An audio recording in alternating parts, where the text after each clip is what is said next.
The Earnestly Speaking podcast is a show that is founded on free-flowing conversation and may at times venture into mature subjects. Listener discretion is advised.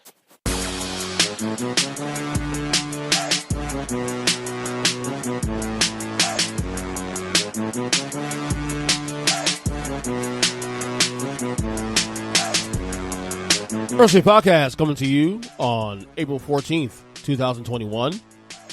How you guys doing? Wow, quick turnaround. 2 days later, another solo podcast coming down. Like, yeah.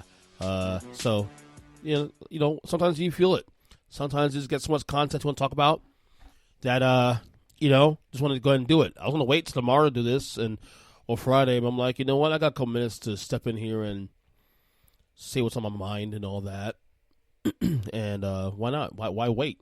Because one of the things I struggle with too, especially is, and how I show prep, especially for shows like these, solo shows, is if something's on my mind, I put it on my notepad, I write it down, I pile up these things of content ideas to talk about, and then somehow what I'll do is that whenever I decide to do a solo podcast, I'll just stitch it all together. Now, the problem is a lot of those things, some at least half that list, sometimes could be of material that don't really mean anything in the moment, at that time. Like some of the things I want to talk about may not really mean anything in 2 days from when I wrote down my notepad. So I'm trying to make a better effort to, continue doing more shows. Like my goal is to typically do 2 or 3 a week. If I do one, it's fine, whatever. I like to have at least a couple of solo shows and a guest. Sometimes I go on a roll and have guests for 4 straight shows. Remember, there was a little period in late February, early March where I had 4 or 5 shows in a row with just guests, just interviews, just conversations with people from whatever. And then there are times where I'll just go on a roll and have only shows with just myself. I think it's funny. I think right after that I had that roll with guests. I went ahead after that and had what was it 1, 2, 3. I'm looking at it now. 1, 2, 3, 4, 5 shows in a row, just me talking, and so it's a mixed bag. That's the good thing about this podcast: be able to talk about what you talk about, whatever conversations with people, the variety aspect. I love where we're at with this podcast. We're 10 years into me doing this show, and I'm the most happy now doing this podcast. A lot of it maturity. A lot of it is where I'm at in my life. I'm content, like I said. And I know that word content, everybody looks at the word content as a negative. I don't at all. I think it's actually something, if you're happy doing something, if you're okay with the situation you're at now. I mean, I know we're so used to trying to strive for something. Again, we did a podcast on this months ago about feeling at crossroads, whatever it may be, because, sometimes you feel like you have to get to a goal. We spend our lives, for a good portion of 40 years of our life, my life definitely, trying to get to something, achieving something, and then you get there. Now what? And sometimes I think it's okay to just settle down and appreciate what you have around you. And that's where I'm at in my life right now. I'm in a place for appreciation, a place of gratitude, if you will. No, that's just kind of how I'm feeling these days. So, anyway, as always, this podcast you can find on any podcast catcher. Like I said, Apple Podcasts, Stitch Radio, Spotify, Google Podcasts, Amazon Music, you name it. So, I'm feeling pretty good today. I just opened the show talking about, appreciation and gratitude. But I've really been feeling good. I feel really good today, especially physically. I've talked about in the show throughout the months and years, really, honestly, in recent years, but especially recent months since COVID, that I've really been feeling really good. I've been not feeling well physically. Back issues has been flaring up again. I deal poker for a living. I love my job. I've been working this company for almost 18 years. This should be 18 years. Been doing this job for 8. Poker dealing is fun, in my opinion. However, it is physically demanding too on your back, your body, arms, fingers, you name it. So recently, I've been going through some issues, with physically with it. I've been going through a lot of physical issues, whatever, which impacted how I feel while doing things. And I'll admit, sometimes I think about it like, should I be trying to think about something else, another career path or whatever it may be. Again, not saying I want to do this at all. I want to move on to something else because, again, I am happy where I'm at. I'm content with my life right now.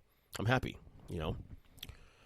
So recently, one of my really good friends, really, really close friends, we call her Lauren number one. She's actually one of my best friends from many years now. We call Lauren number one because even though my wife seems Lauren also too, this Lauren is the Lauren I knew first. I met her way before I met my wife. And is now a massage therapist. And she's been doing massage therapy for about 6-7 years now, I believe. And she's really good at it. And for the last 4 weeks, I spoke about this a couple episodes ago, that I've been doing this for the last couple weeks, and I'm continuing doing it. And just about a little while ago, before doing the show, I finished my 4th straight week of massage therapy. And I'll be honest with you, it's really, really helped me and really working. My back has loosened up a lot. I'm less stressed out now. She's done some work on my hands and my arms. My dealing's gotten better as a result now. I feel a lot more with it. Obviously, it's deterioration because I'm getting older. Obviously, I'm 41 years old. Well, we'll be 41 in a few weeks. But at the same time, I've been feeling good. I've been feeling physically fine the last couple of days. Like today, I felt great. I was at work today. It was a busy day at work. I dealt quite a few tables, but I felt good. I didn't feel like I was dragging. We did a big push and all that, and then I go on break for the first time in like 4 hours, and I'm not like killing myself. I don't feel like I'm dragging ass. It felt good today, and I think a lot of that has to do with the attention I'm putting to myself now, self-care, which I'd never really done before. I never really got massages. Like I'll get massages here and there, like at my job, they have therapists there to work on your back if you need to, but really what that is just like patchwork, a Band-Aid for something you need to get. If you have pain in your shoulder, for example, and you want to get it out in that moment, it's for that moment. But it's not addressing the core issues. I am now addressing the core issues in my body with my back and all that, and I'm really getting a lot of work done. And the thing too, but with my friend Lauren, she takes this job seriously. She really is fascinated with the body. So, in a lot of ways too, not only she's helped me with my physical needs in terms of getting my back in order and whatnot, she's also teach me how to stretch. She's teaching me what to do in terms of nutrition. Obviously I need to drink more water, up my water intake. I need to stretch more. I need to try other things, but she's really helped me with that. And like, I think today, now granted, it's, I'll be honest with you, like, I don't know if I keep doing this every week because it is expensive. It's on my end. It is to me to do this every week. It's like another bill. It's like having a car payment, for that matter. But at the same time, this is maintenance. So I don't know if I'll keep doing this every week. I'll start next week, but I'll at least do this every few weeks because this is good maintenance on my body, my back, and all that. But I'm really feeling good physically lately. I'm really, and what that does too, when it's such a relief to be at work, feeling good, and then it translates into your job. And then you come home satisfied and not worried about the next day. Like, last couple of days I've been working, I've been feeling great. I go to work now. I've been dealing, with, physically feeling fine, coming home and feeling good and feeling great and feeling secure about things and feeling content about things. And back to that place where, like, you know what, I don't have to stress about this now. Because for a couple of weeks there was a little while the last couple of months where I was, like, really worried that I couldn't keep doing this because of the physical nature of it. And, of course, there's things I need to do personally to really alleviate that issue. I still need to take care of myself physically, continue exercising more, up the water, of course, and really start putting more priority into, like, myself, self-care and all that. But I felt real good. And I really did, the therapy's working. Again, 4 sessions in, 4 weeks in a row, and I feel terrific. I've been feeling really, really good. I obviously get pains here and there, but that comes in the nature of the territory. But overall, I feel like I've really addressed some issues, and a lot of it too is anxiety, a lot of it is stress too, and it's something my wife said to me last night that really hit home me. She told me last night because I was on my phone, listening to something, political, related, and she was saying to me that sometimes I wish you're in the moment. Sometimes I wish that you just shut out the world. You're in the house with me and you in the house. The kids are asleep. I wish you just be in the moment. Forget the phone. Forget the world. Forget what's on TV. Well, not TV. What's on Twitter and Facebook. Just be in the moment. Because that probably adds to your stress too. And I sat there in the moment. I was like, probably you're right, but whatever. But this morning I woke up and I felt great.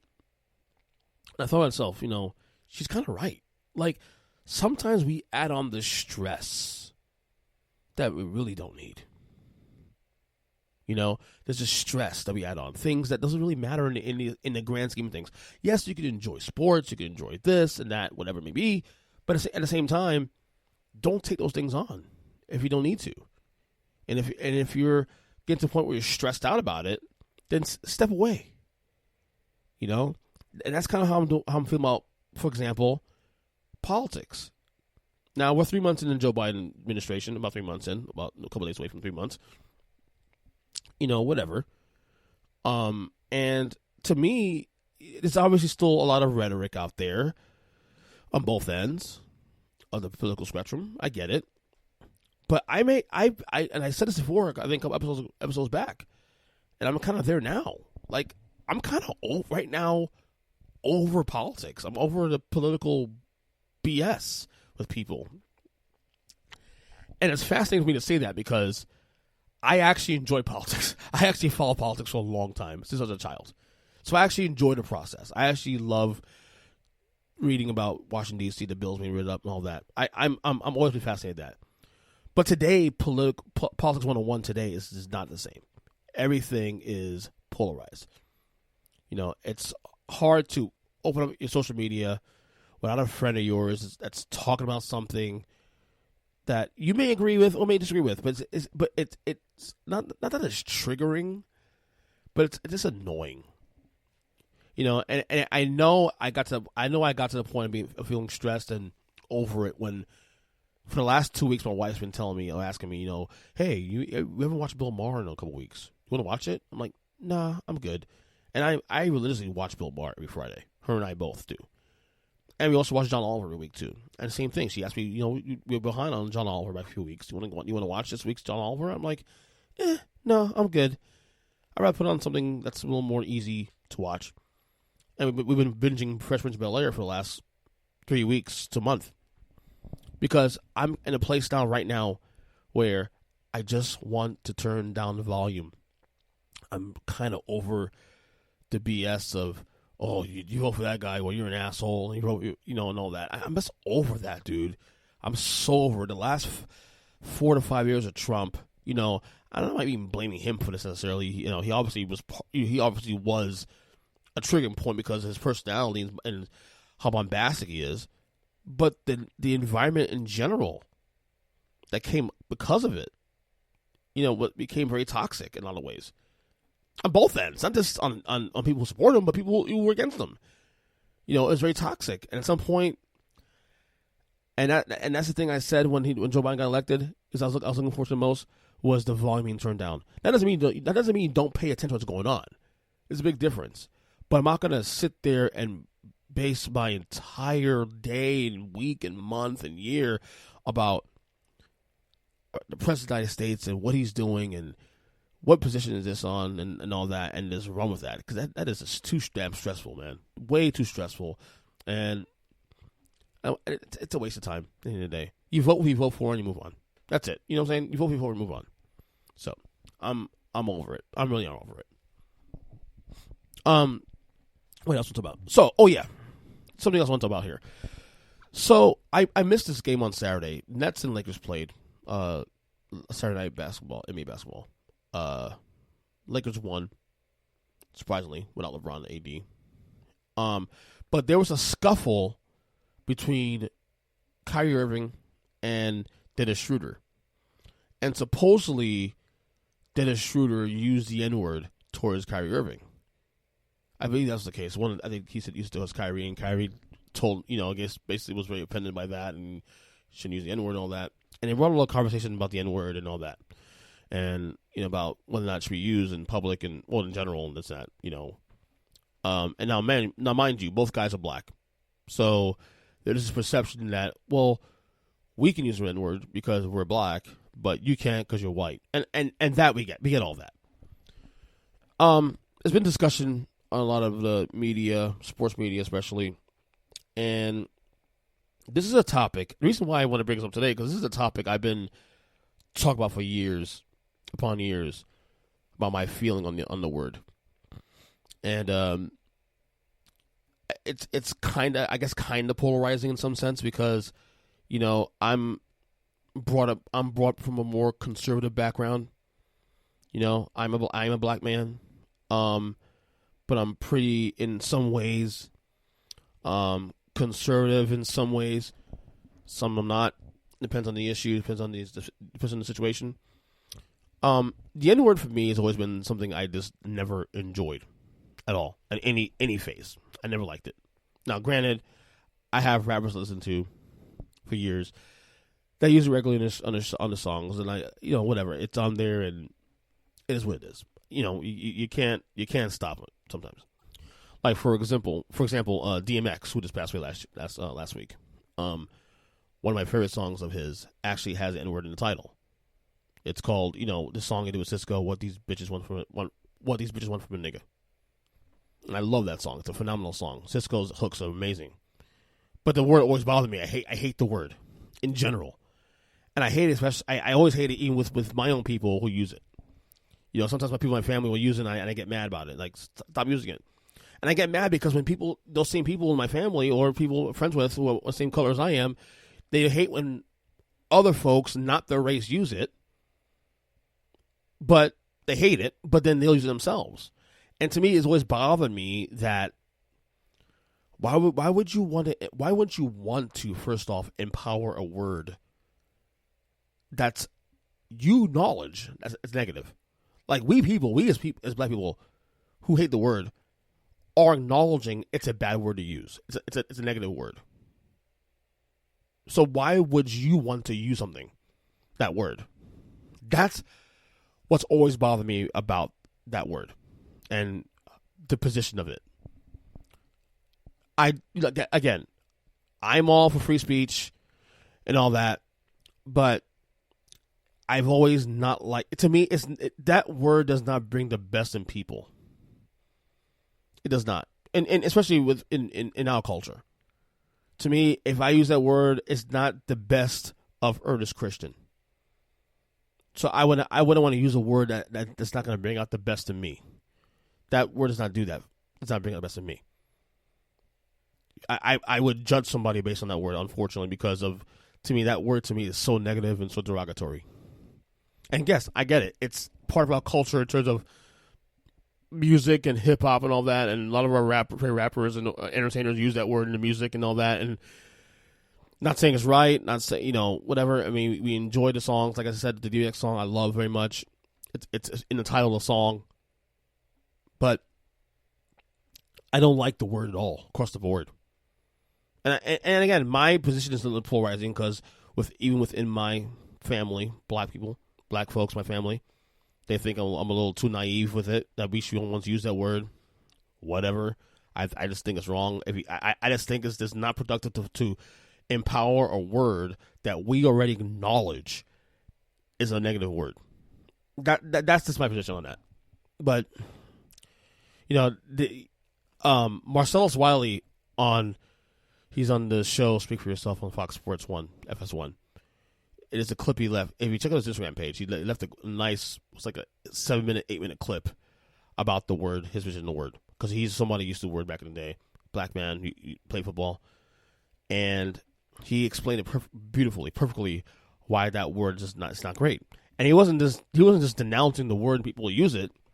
He explained what I just said too, especially about that word not bringing out the best in the individual. And that's my position on that word. It doesn't bring out the best in me or anybody else, in my opinion. So why use it? So, anyway. All right. So, I've been going back to this deep dive recently about saving money and minimalism, all that as of late. And I've been doing some deep dives lately, especially on financial peace and all that.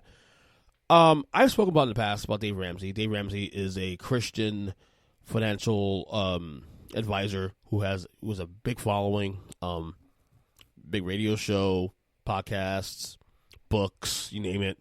He's had this big conglomerate, this big ecosystem of success. And, Dave Ramsey has recently tapped into some political stuff as of late. Again, politics being polarizing, people feeling the need to say what they want to say. And by the way, again, I am pro free speech, so you say what you got to say. I'm okay with that. But, when that happens, though, you may say things I may not agree with. So lately, I've been going through a love-hate thing with Dave Ramsey. So Dave Ramsey, like I said, I want to call him polarizing because I don't think some things he's saying is definitely out of left field. But it's a bit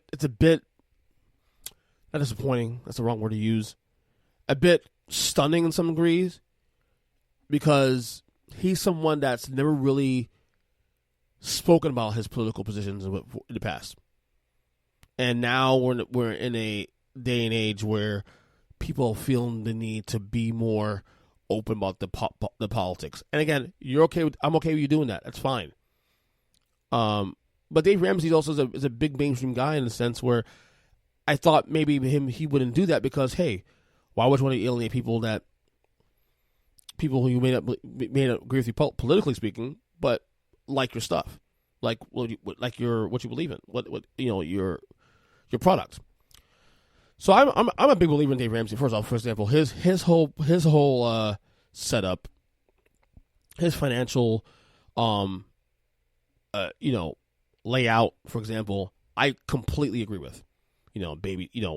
Mercy fund, $1,000 mercy fund, baby steps, sacrificing your wants to get ahead. I totally agree with Dave Ramsey's entire layout of how to get financial peace. Totally agree with him. But he does come off as a bit of a douchebag, too. He does come off a bit of a naive, kind of in his own world, if you will. Not very, he's not progressive, obviously, so I'm not going to say progressive, but just totally out of touch, if you will. And you're seeing that now because of the environment we're in now, politically. People feeling more emboldened to say they want to say and whatever it means, maybe. And again, I like Dave Ramsey. I love his stuff. I believe in his system. I absolutely believe in his system, 100%. But as a person, I don't know, man. I'm a little let down by some of the things he said recently. Again, out of touch, in my opinion. But I guess I'm the only person who can do this really because I'm able to separate what, I spoke of Hulk Hogan for that, but I like Hulk Hogan. I love Hulk Hogan. I hate Terry Bollea. I can separate Dave Ramsey the person, Dave Ramsey the teacher, if you will. But, so it's a little bit something to take. Something to take a little bit with Ramsey. I don't know. Like I said, I believe in him. I believe in the system. But in terms of him as a person, I'm a little less of a fan, if you will, of him as a person anyway. But that's just my opinion. All right. Some NFL talk here. Julian Edelman announced his retirement a couple days ago.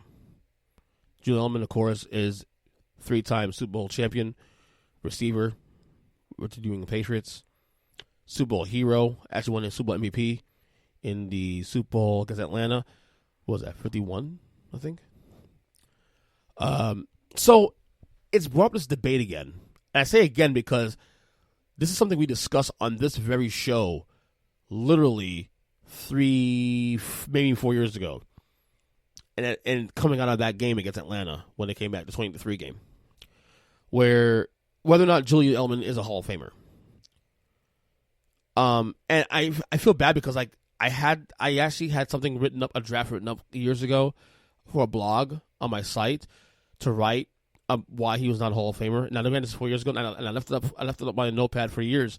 And just recently, as I was cleaning up some stuff on my phone and my notepad, I erased it, and I kind of sort of regret that now because I could use some reference points from that article from that blog that I did not finish yet. So, if you say it's out of thin air, do you think he's a Hall of Famer? No, he's not. Not at all. Now hold on. Sorry, my headphones said his playoff numbers are fantastic. In fact, I think he's number 2 all-time receiving in the playoffs. And the folks that believe that Edelman is a Hall of Famer are saying, well, this is what matters. Playoff numbers matter more than anything else. And that's certainly correct. It does matter. But the Hall of Fame entitles the entire career. And not only that, to be honest with you, as important as the playoffs are, individually speaking, I can still argue that the regular season means more because it's a bigger sample. You can have a good 2-3 weeks. But to sustain personal success for 14, 15, 16 weeks, year after year, to me is more important. First off, if Julian Edelman's a Hall of Famer, then so is Wes Welker. Wes Welker has far better numbers than Julian Edelman. The difference is that Julian Edelman made one big catch in one Super Bowl, and Wes Welker dropped one catch in the Super Bowl, against the Giants back in the Super Bowl 46 in 2011, 2012. But you look at the numbers of Wes Welker and Julian Edelman. Wes Welker not only is better than Julian Edelman overall, it's not even close. Wes Welker has a couple of Pro Bowls. Julian Edelman's never been to the Pro Bowl. Wes Welker has nearly 10,000 yards of receiving, I believe. Julian Edelman's not even close. It's a good argument to have, and certainly it'll be discussed for the next couple of years as we lead into the possibility of him going to Hall of Fame. But if you're asking me, is he a Hall of Famer? No, the answer is no. And I like Julian Edelman. I think Julian Edelman is a fantastic player. Hard-nosed and all that. But, and again, people like to use the whole ring argument for Julian Edelman. Oh, well, he has 3 rings. Yeah, the Hall of Fame is an individual award. Okay, you have to keep remembering that. It's an individual award. It isn't rings. Maybe weighs the argument, but it is. But rings is the weight as much as you think. And I don't know. I if you ask me, and it goes back to what I've said for years. If you got to think about it, it's probably no. It's kind of similar to the Eli Manning argument. Eli Manning also had playoff success as a quarterback in general. He was pretty close to average, closer to average than people give him credit for. What's his saving grace really one of the thing is that he has piled up some numbers through his career, where he's top 10 in the most significant quarterback numbers. But again, if Eli Manning is in the Hall of Fame, I'm not going to be mad about that because I've actually in recent years changed my position to a bit on Eli Manning in terms of his candidacy. Now, if he gets in, I'm not going to be mad about it. I'm a Giants fan. I love to see him get in the Hall of Fame. But I can definitely see the argument for Eli Manning not getting in the Hall of Fame. And it kind of runs perpendicular with Julian Edelman. Julian Edelman had some couple great playoff runs. So did Eli Manning. So I can see both guys not getting in, and I won't be mad about that. But Edelman's not in the Hall of Fame, in my opinion. He's not. This is whatever. All right, we talked a little bit about vaccinations in the last podcast, and my opinion of vaccinations, and I actually talked about vaccinations last couple of shows, like even the episode that my buddy Dan last week. He had gotten vaccinated last week, the day we did the podcast, and then I discussed vaccinations and my opinion on vaccinations as a whole on that episode. After that episode, we saw the report about Johnson and Johnson, one of the vaccination companies, that. There've been some reports of people who've gotten their shots from Johnson & Johnson. Some people have been getting blood clots. Now, Johnson & Johnson, of the 3 companies, Pfizer, Moderna, and themselves, of course, were the ones that were the lowest percentage of risk reward, what you can call it. I'm already, as I said in the last episode, very apprehensive about getting the shot. I'm going to get it at some point, like I said, but I'm not excited about it. You know what I'm saying? Plus, I feel safe because I actually do have the antibodies still because I had COVID a couple months ago. But at some point, it's going to run out, and I have to get a shot. So I get it. But this news by Johnson and Johnson, it definitely it's I guess it's a little bit of a warning sign. It throws more fear for me. Now, first off, I wasn't gonna, even when I do get the shot, I was never gonna get Johnson and Johnson anyway because I'm not gonna play the numbers. I hate needles, all that. So the appeal again, just getting the one shot from them would be enough. But I'm not doing that. I'd rather just get the Pfizer and the Moderna after. But the news of Johnson Johnson, having blood clots as a result of having their shots. I'm not saying it's rampant. It's obviously rare, but maybe the sample grows as time goes on. Because the vaccination has only been a thing for 2 months now. Well, less than 2 months. But it does bring apprehension to me about getting vaccinated because, that's my biggest fear. It's not so much the shots. The needles are needles. I'm scared of needles, whatever. I hate needles, all that. That's one thing. But the long-term effects and blood clots, I mean, that's death knell stuff there. That's stuff that can cause you to die. So, excuse me, folks who may not like my position on the vaccinations, and you see this news, you're like, okay, I can see why you're a little worried. There you go. So, anyway, last thing, let you go. I just recently finished today actually, Steve Austin's Broken Skull Sessions on WWE, and this weekend after WrestleMania he had on Chris Jericho. Now, Chris Jericho, obviously going to be a future Hall of Famer. Chris Jericho was at WWE for 19 years, and he is now at AEW. So it was actually a shock to see, the WWE approving Stone Cold Steve Austin to interview a guy who obviously is a legend in the company. He's done a lot for the company, but take an active member of another company's roster and brought him onto the umbrella to do an interview. That was shocking in itself. People were shocked by that. People were stunned to see that happen, especially given the fact that AEW and WWE are, they are quote unquote rivals. I mean, they are. Say what you want. They are rivals. And I said last time too, I think on the pod that maybe not this pod necessarily, but maybe on my wrestling podcast, Take 3 Wrestling, that what that speaks of is that Vince McMahon understanding that WWE is an institution.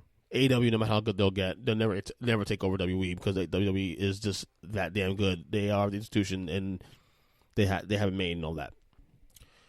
But watching the interview with Chris Jericho, fantastic interview. It was over 2 hours long. I never felt like it was too long because the storytelling again. This is why it's so great to be a wrestling fan, because forget the on-screen product, current day and all that, which I do watch. I love hearing the stories behind the scenes of the moments. I talk about on this podcast going 10 times over about, you want to listen to the podcast with Grill and JR, Jim Ross, and Something Wrestle with Bruce Pritchard and other podcasts of that ilk. And this podcast too with Steve Austin interviewing, major wrestling stars, past and present. The storytelling's phenomenal. And I've gained a new respect for Chris Jericho, honestly. A new respect. Yeah, some of my people are going to say, oh, Chris Jericho came as an arrogant prick on there because he would say some things like, I'll be egotistical and all that. But you know what? I like the fact that Chris Jericho owns that. Chris Jericho's a confident guy. Chris Jericho's done a lot in the business.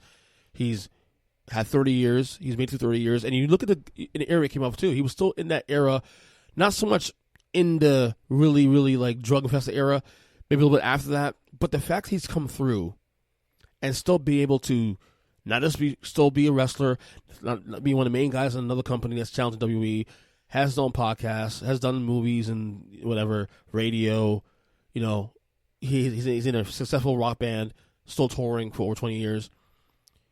Chris Jericho, he has a right to be a bit arrogant. He's done so much with the business and abroad and with his career. And watching this thing, watching the stories and, finding out that him and Triple H never really got along, but they did this for the sake, they did business for the sake of doing business, hearing about his stories, with Stone Cold and what they've done in the locker room and on tour and all that, and then some of the stories with Vince McMahon and, meeting him at his house and things of that nature. I've really come to have a respect for Chris Jericho in a way that I never did. before. And I've always loved Chris Jericho. I love Chris Jericho now. You know, does he come off as arrogant? Yeah. But when you hear his story again, you're reminded, yeah, you know what? He kind of has a right to be that way to some degree. He's done a lot. And not only that, he's done a lot in a sense where he's carved out his own niche. He still creates in a way where it's fantastic, you know, having the finger on the pulse. You know, whether it's Chris Jericho, the short hair, the list, the Painmaker, you know, a little bit of bubbly, you know, things of that nature. You know, he's always has finger on the pulse. So it's great to see. This is the story of him and Stone Cold discussing, talking. It's a fantastic interview. Check it out on Peacock, of course. It's up there, ready to go. I also, in the same vein, watched the Randy Orton interview from a couple weeks back on the same show. Again, another guy that's been in the business now 20-something years. I call Randy Orton the Tim Duncan of the WWE, in a sense where like he's never been so high, never been low, just steady. He's a guy that you begin to appreciate as he gets older. Randy Orton is a steady, you know, guy. Never really a tippy top guy where you build a company around him in the same way, but just steady. One of the top guys. Not the top guy all the time, but one of the top guys. And this is a guy who also won 13 championships, or 14 championships, whatever it may be. So, both interviews are on Peacock, so check it out. Anyway, I'm going to go. I'm tired. Got a little stretch a little bit and watch some movies with my wife. So, again, I'm on Twitter at EJChristen7, Earnestly Media, earnestly.net. Of course, the show on any podcast catcher, Earnestly Media, of course, on all social media platforms such as Twitter, Facebook, and especially YouTube and Instagram. So until then, we'll talk soon. God bless you guys. Take care and see